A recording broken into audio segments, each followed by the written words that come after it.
ఎలాగైనా సరే ఉత్తరప్రదేశ్లో బీజేపీని ఓడగొట్టడమే ప్రధాన లక్ష్యం. మీకు అర్థమవుతుందా? ప్రతిపక్షాలు గెలవడం కోసం కాదు, బీజేపీని ఓడించడానికి ఇప్పటి నుంచే ప్రయత్నాలు జరుగుతున్నాయి. దీనికి సంబంధించి ఎంఐఎంను అటువైపు సమాజ్వాదీ పార్టీ, అలాగే ఇటు కాంగ్రెస్ సమాజ్వాదీ పార్టీ మాట్లాడుకుంటున్నారు. దీనికి సంబంధించి కాంగ్రెస్ నాయకులు ఇప్పటి నుంచే ఏమంటున్నారంటే, మాకు ఎక్కువ స్థానాలు అవసరం లేదు ఉత్తరప్రదేశ్లో, కానీ మేము సర్వే చేసిన తర్వాత మేము గెలిచేటటువంటి అవకాశం ఉన్నటువంటి స్థానాలు మాత్రం మాకు ఇవ్వాలి అని ఇప్పుడు కాంగ్రెస్ వాళ్ళు అక్కడ డిమాండ్ చేస్తున్నారు. అలాగే డిమాండ్ చేయడం కాదు, ముందు నుంచే సమాజ్వాదీ పార్టీని ఇచ్చేస్తున్నారు. ముందు నుంచే సమాజ్వాదీ పార్టీకి విషయం చెప్తున్నారు.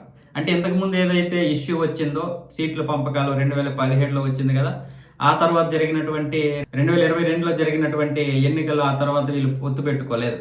2017లో పొత్తు పెట్టుకున్నా కూడా చాలా వరకు స్నేహపూర్వకమైనటువంటి పోటీ కూడా 22 స్థానాల్లో దిగారు. అందుకే ఇప్పుడు ఆ యొక్క దీంతోటే కదా మనం బీజేపీకి 2 సార్లు అవకాశం ఇచ్చాము. ఇక నుంచి అలా ఇవ్వకుండా ఉండాలంటే మనం పొత్తు విషయంలో చాలా జాగ్రత్తగా ఉండాలి.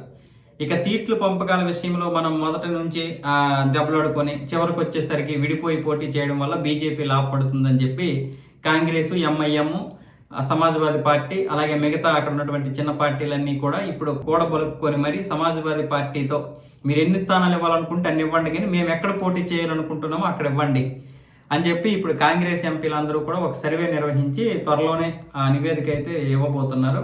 దానికి సంబంధించి ఇప్పటి నుంచే సీట్ల పంపకాలు అయిపోతే ఇక అక్కడి నుంచి ప్రచారం చేసుకోవచ్చు.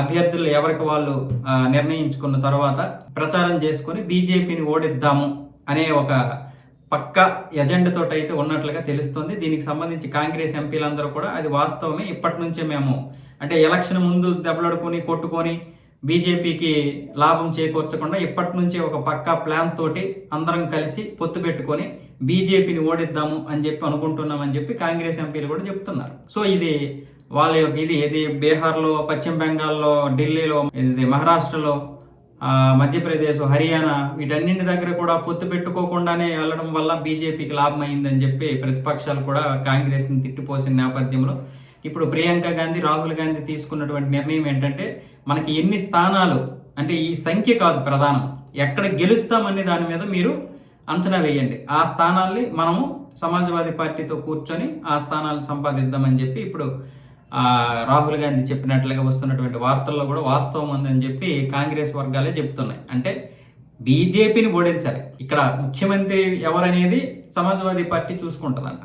ఇంకెవరుంటారు? అఖిలేష్ యాదవే ఉంటాడు. అంటే చూడండి, ఇక్కడ వీళ్ళ గెలవడం కోసం కంటే కూడా బీజేపీని ఓడించాలని చూస్తున్నారు. కాబట్టి ఇక ఎంత అప్రమత్తంగా మనం ఉండాల్సి వస్తుందో, ఇక మనం ఎంత ఇప్పటి నుంచి అంటే ఉత్తరప్రదేశ్లో మన యొక్క వీడియోలు చూడకపోవచ్చు, కానీ మనం ఒక అవగాహన తీసుకురావాలి.